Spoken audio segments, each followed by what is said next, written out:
What's up, everyone? So we're back with the HTP Inverarc 200 TLP, and we have some 5/32 6010s from Bowler, which are German, but I guess they have a plant in Mexico. That's what's on the package anyways. So I'll be using my 50-foot water-cooled Stinger. I'll talk more about that at the end of the video. And shout out to Tim's Welding in South Texas here in Laredo. That's where I get my welding gases. They have steel, a steel yard. They have hardware. They have trailer accessories and a bunch of other stuff. And as far as settings for these videos, so I have it on cellulose mode since we're using 6010s. The arc force is set at 200%, otherwise known as dig on some machines. Hot start, I like it around 30%, so I just keep it there. We will not be using pulse. It's just straight DC electrode positive polarity for these practice test runs. So as you can see, machine set at 130 amps. Light it up. The rod angle is not optimum whatsoever for any of these. That's because the camera is within like a forearm's length away from the joint itself. So I'm holding about 15 to 20 degrees, probably around 20 degrees, whereas it should be more like 5 to 10 degrees. And held too long of an arc length on some of those. Got some undercut as you'll be able to see. So I mean, I do what I can with what I have. And again, I'm just getting a feel for these rods, running them at these amperages. And the slag comes off nice and easy. Just kind of scrape at the toes and most of it comes off, and then just wire wheel it. Anyway, these rods, they're barely over like $2 a pound, so they're priced pretty nice as far as here. So I like the way they ran. So here you can see, I have undercut along the top edge of the toes. Too long of an arc length. Even if I filled it in with more material, the undercut would have still been there. As you can see towards the end, the rod got shorter, more clearance between my arm and the camera. So I was able to control the arc length a little better and fill in the puddle, the crater, a little bit better towards the end. So I mean, because it worked out all right. And I'm just gonna move the piece around here. I was inspecting it, just kind of looking at it. So I was observing where I got the undercut, thinking about why I got the undercut. And so on this run, I bumped it down to 120 amps. Again, my mind is like preoccupied, like don't knock the camera over, don't kick it with your foot, I don't want to ruin this camera. It's a real nice camera, so instead of focusing on the weld, I'm thinking about the camera. But again, this is not an instructional video. This is just a demo video, I guess you want to call it. So we'll leave the instructional videos for the pros, not for the hobbyists.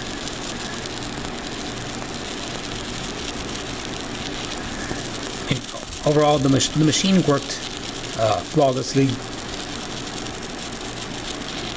Every single one of these runs. So here I'm again just kind of scraping at the toes of the weld. It doesn't take much, and then just wire wheel it.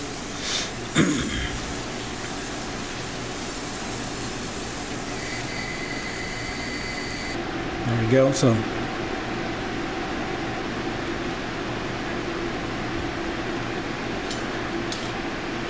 again, back to 130 amps on this upcoming arc shot.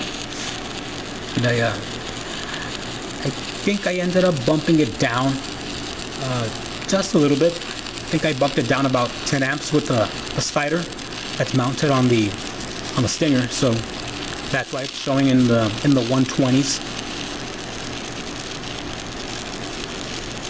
Again, just doing a slight whip and pause, returning back to the crater to fill it in, moving ahead, and just trying to fill it in. I'm not pushing the rod in all that much. Just I can feel the flux on on the rod, just lightly dragging when I move forward.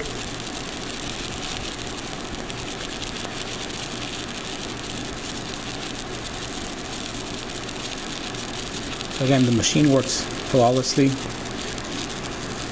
The only thing that can be improved is on my end. It shows forks. I probably knocked the slider down. Sometimes I do that. And another run, 130 amps.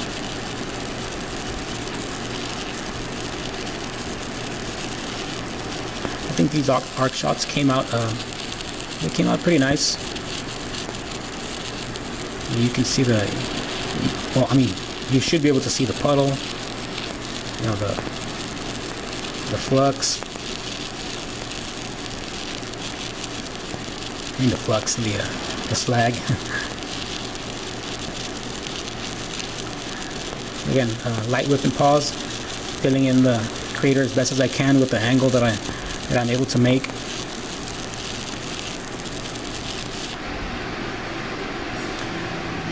Okay, so there you have it. So those are some of the test pieces that I was running, and like I said, just getting a feel for these 6010s. I like the way they run. They're priced very nice at the local welding supply at Tim's, and like I said, they're a little over $2 a pound. They run pretty good.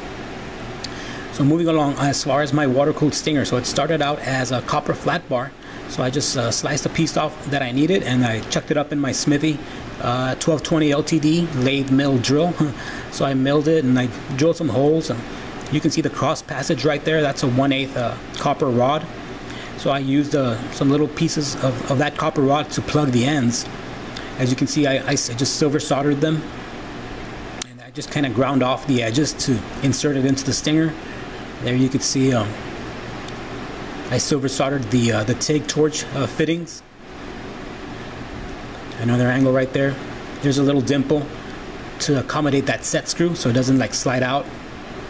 And those are the 50-foot water-cooled TIG torch cables that I used. And then I just used a 3/4 inch Kevlar sleeve all the way back to the machine to protect against sparks and abrasion and whatnot. I ended up using the 50-foot leather TIG torch cover as well, since I already had it, so I ended up doing that, and it worked out great. You know, not too much of a voltage loss. You still running 6010s, so it works pretty good. Alright guys, thanks for watching, and I'll see you on the next video.